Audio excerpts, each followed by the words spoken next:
Сәлеметсіздер ме, құрметті әріптестер мен желі қолданушылары. Дінмұхамед Ахметұлы Қонаевқа 110 жыл толуына орай қазақ халқының дара тұлғасы атты портрет кешін назарларыңызға ұсынамыз. Дінмұхамед Ахметұлы Қонаев аса көрнекті мемлекет және қоғам қайраткері, 3 мәрте социалистік еңбек ері, Қазақ КСР ғылым академиясының академигі, техника ғылымдарының докторы, КСРО шетел ордендері мен медальдарының иегері.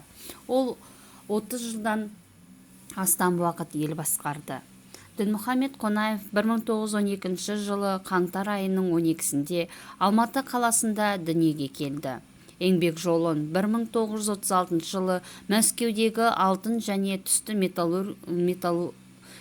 металдар институтын бітіргеннен кейін Қоңырат кенішінде бастады.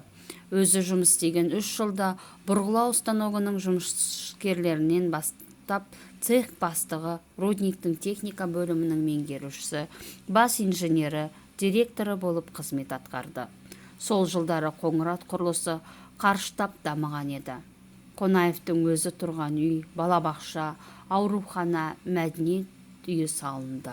Осындай қажырлы еңбегі үшін 1938 жылдың шілде айында ерекше еңбегі үшін медальмен марапатталды. Ұлы Отан соғыс жылдарында ол өндіріс жұмысын жоғары дәрежеде ұйымдастырушылардың қатарына ғана қалған жоқ. 1942-52 жылдары Қазақ КСР халық комиссариат кеңесінің орынбасары болды. Одан кейін 3 жыл ғылым академиясының президенті болып қызмет атқарды.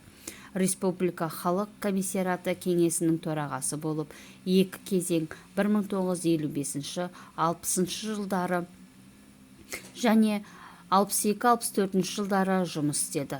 Одан кейін Қонаев Республика партия ұйымының 1986 жылы зейнеткерлік демалысқа шыққанға дейін ширек ғасырға жуық уақыт басқарды. Дінмұхамед Ахметұлы Қонаев Республика партия ұйымын басқарған ширек ғасырға жуық ішінде өзінің үлкен мәдениеттілігімен, иман жүзділі ізеттілігімен танылым, халық дәстүрін жақсы білетін, тағылымы терең, ой өрісі биік жан екенін көрсетті. Кейін мемлекет ісінен қол үзген кезде де ол білімді, білікті жан ретінде елде жүріп жатқан реформа бағыттарын, қоғамды демократияландыру қажет екенін терең түсініп, қолдай білді. Дінмұхамед Ахметұлы Қонаев 1993 жылғы тамыздың 22-сінде 82 жасқа қараған шағында кенеттен қайтыс болды. Назарларыңызға рахмет.